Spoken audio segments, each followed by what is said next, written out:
periodismo es una arena política, no es una arena donde se disputa la verdad, sino que es una arena donde se disputa la administración del poder en la Argentina, en el mundo, y en el universo y todos sus alrededores. Quien no lo ve así es un hipócrita. Y yo creo que quien no lo ve así, adentro de los medios de comunicación y adentro del mundo político, ¿no? Quien dice lo contrario es un hipócrita.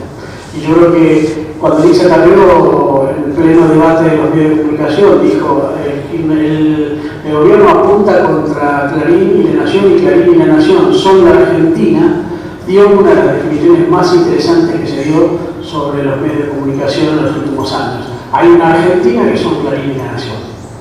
Son la vieja Argentina, son la Argentina liberal conservadora. Son la Argentina de los procesos de organización nacional, que es un poco el título de esta charla. ¿Qué es exactamente un proceso de organización nacional?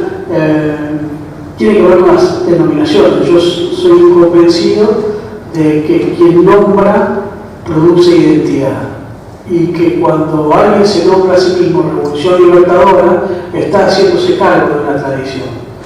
Y claro, cuando uno estudió en el colegio la campaña libertadora, automáticamente le viene a la memoria la campaña libertadora de General San Martín de los Andes. Lo que pasa es que esa no es la campaña libertadora a la cual apela la Revolución Libertadora del 55. La Revolución Libertadora del 55 apela a la campaña libertadora fallida de Juan Carlos de Lavalle en 1840 contra el gobierno de Juan Manuel de Rosas. Es decir, la operación cultural que hace la Revolución Libertadora, es decir, que hubo una primera tiranía en el siglo XIX que fue la de Juan Manuel de Rosas. Yo no soy excesivamente rosista, les aclaro, soy borrelliano por obvias razones, pero lo que estaban planteando es que había una segunda tiranía, que era la tiranía de Juan Domingo Perón, que debía ser derrocada, y la campaña de liberación del pueblo argentino tenía que ver con hacerse cargo de la herencia de esa fallida revolución de Lavalle. Porque creo que los nombres dan identidad. Creo que es muy interesante el nombre que se dio a sí mismo la dictadura militar, llamándose Proceso de Reorganización Nacional, y que habla mucho de los deseos imaginarios de los jerarcas de la dictadura. Cuando uno piensa reorganizar la nación, se piensa como fundador, pero también se piensa como reorganizador de un orden de puesto. Se piensa como reorganización de una jugada de naipes donde algunos perdieron y algunos ganaron. Reorganizar la nación es dar de nuevo y barajar y dar de nuevo. Es plantear la necesidad de que el juego, hasta aquí implementado, debe ser vuelto foja sobre cero. Y hay que hacer desaparecer y hay que extirpar algo que estaba desorganizando la nación. El proceso habla de una línea temporal, pero reorganización habla de la necesidad de organizar algo. ¿Y de organizar qué nación? La nación que fue organizada en 1862 con el general Mitre y sus coroneles orientales. Cuando uno piensa en ese año 62, uno podría decir que los prolegómenos de esa organización es caseros, aún cuando Peter Romero dijo algo respecto de mi trabajo sobre Urquiza. Aún cuando Urquiza hacía un personaje trágico en contradicción, nadie puede negar que entre el 3 de febrero del 52 y el 17 de septiembre del 61 y el 12 de octubre del 62, cuando asume oficialmente Bartolomé Mitre la presidencia de la Argentina unificada, ahí se produce una determinada organización nacional. Las naciones pueden organizarse de distintas maneras. El mitrismo lo organizó de una manera diferente. Obviamente, el mitrismo es mucho peor que Bartolomé Mitre. Bartolomé Mitre en términos individuales es una cosa.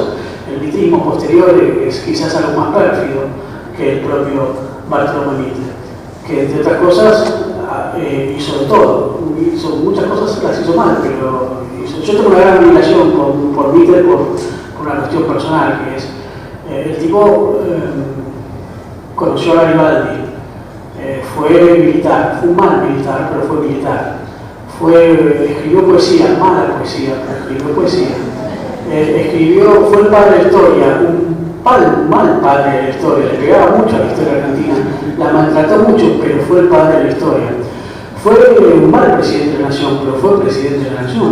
Tradujo el Dante, la primera traducción del Dante, la tradujo mal, pero tradujo el Dante. Evidentemente fundó el Diario de la Nación, un diario que todavía sigue siendo mal de los argentinos, pero fundó la nación. Y eso habla de una personalidad que es verdaderamente admirable desde el esfuerzo individual. Lástima que todo lo hizo para el lado que les convenía a ellos, pero hay que...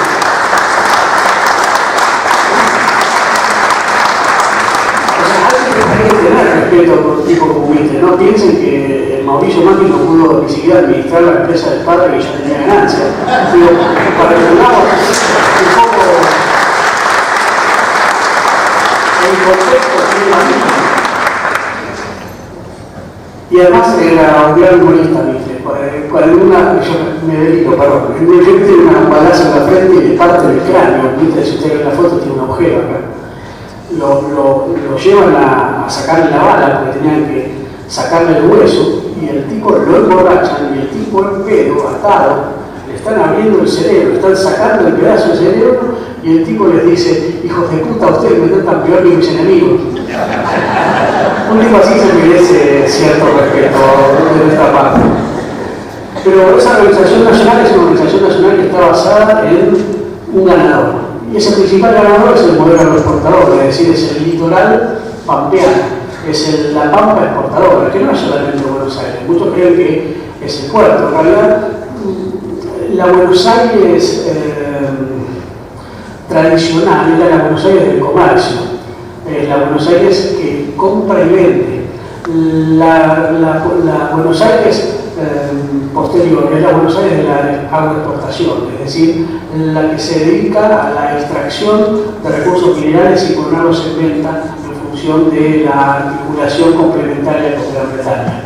Son dos Buenos Aires diferentes, aun cuando sean herederas unas de otras. Esa Buenos Aires no es solamente el puerto, sino que es fundamentalmente la campaña. Por eso es que no soy del todo rosista, porque en algún punto el rosismo plantea el nacimiento de esa clase terrateniente que después va a ser parte de la oligarquía agroexportadora en Argentina al final del siglo XIX. Obviamente no son los mismos Rosas que Urquiza y tampoco son los mismos, mucho menos Rosas que Mitre en la forma en que defienden su concepción de lo nacional y que en la forma en que piensan la organización nacional.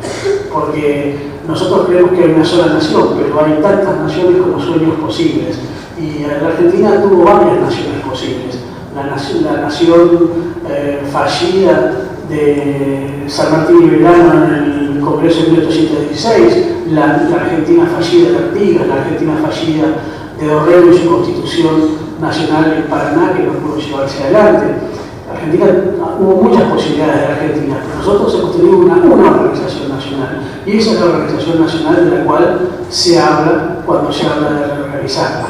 La organización nacional de la cual se habla es la Organización Nacional de la Civilización Sarmientina, es decir, aquella que deja fuera lo bárbaro, que deja fuera lo extranjero. No es fácil, no es fácil la palabra, no es gratuita la utilización de la palabra barbarie por Sarmiento. No utiliza la palabra civilización o salvajismo, civilización o brutalidad, civilización o naturaleza. Él dice civilización o barbarie. La barbarie es el que no habla nuestro idioma, es el que es extranjero, el que es ajeno a nosotros, es aquel que no construye, nuestra propia nación, es el que está fuera de nuestra nación. Y eso es interesante plantearlo, porque se construye una nación en la cual el provinciano, en la cual el gaucho, en la cual el trabajador rural, el peón rural, el caudillo, no es parte esencial de esa nación organizada. Es lo que hay que matar porque, como dijo el propio Sarmiento, no hay mejor abono para estas tierras que la sangre del gaucho. Es el mismo Sarmiento que después va a iniciar un pacto social con esas clases defendiendo la ley de educación pública, que es el gran pacto social del liberalismo del siglo XIX con la sociedad.